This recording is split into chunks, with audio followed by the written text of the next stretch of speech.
Today I want to talk about Lucy. Lucy is the yin to my yang, she's the jelly to my peanut butter, or in Guatemala terms, she's the salt to my tortilla. I first met Lucy in 2013. She came to the Milagros office to interview for our nutrition and hygiene coordinator position. And I tease her now that she was nervous as she did her mock presentation as part of her interview process, but really she knocked it out of the park. This 24-year-old Maya mother from Santa Lucia, Utatlan, was articulate, engaging, detail-oriented, thoughtful, and confident. I knew that I wanted Lucy beside me as we started our work together in Guatemala and under the guidance of our founder and then executive director, Margaret Blood. Lucy and I learned and grew together as we worked in the communities. We complemented each other really well. I was action-oriented and fast on my feet, and Lucy was a list maker and thought of every detail. I like lists now too, but that was a learned skill for me. I coached Lucy to adapt to her audience, and she taught me that meticulous planning was the best way to make sure that we had positive outcomes. Fast forward to 2020, and our in-country staff of 2 has now become an in-country staff of 20. And Lucy is now the in-country director. When the COVID-19 crisis was just beginning, Lucy and I spoke via Google Hangouts. My first question on our calls is always, ¿Cómo se siente? How are you feeling? That day, she cried. I'm scared, she said. I know, I said, me too. Another thing Lucy has taught me is it's okay to be vulnerable. So when we had our team meeting last Monday, I asked our team to describe how they were feeling. Words like worried, nervous, unsettled were shared. Yes, I said, me too. And I'm scared.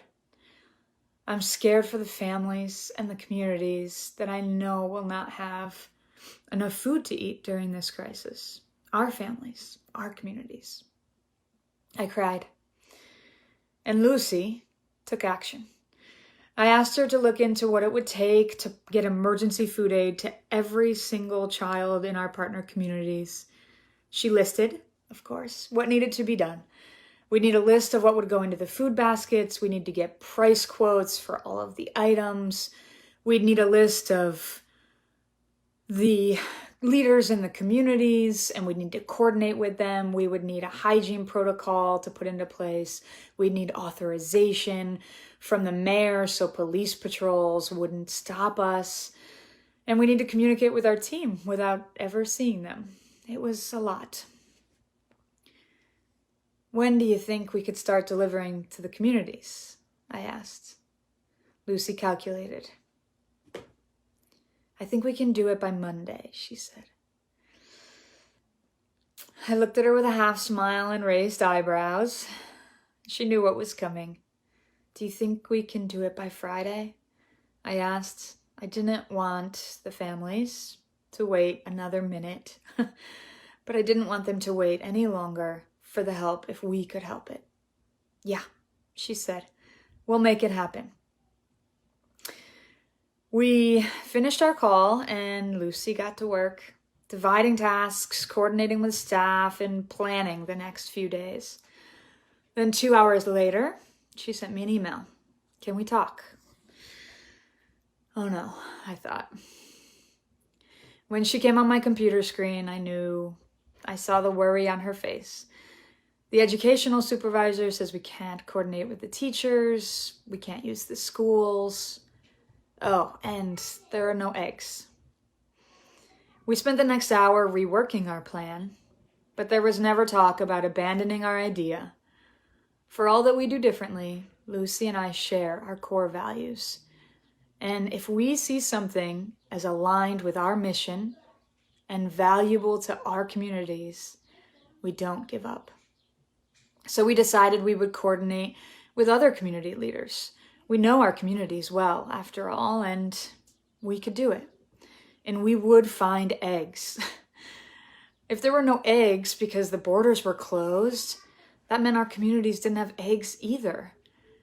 Our children needed the protein and the nutrients, so we needed to find eggs. Lucy, of course, got back to work. She sent me a message at 11 p.m. that night to say that the Ministry of Education had changed their mind.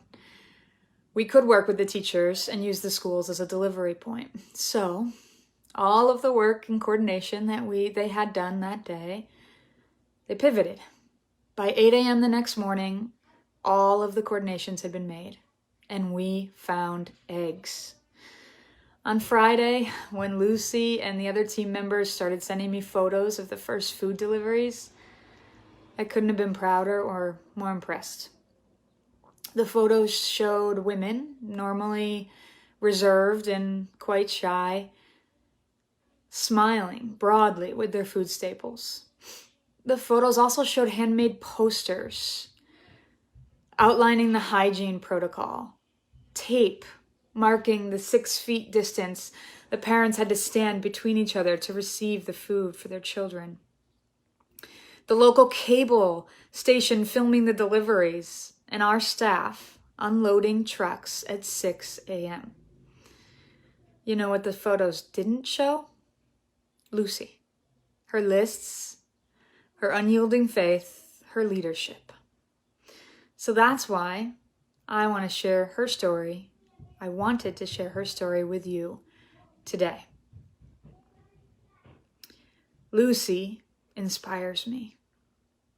And I think she probably inspires you too. There was another interesting thing that I noticed with the food deliveries. Our team was just as happy as the mothers and fathers receiving food for their children and their families.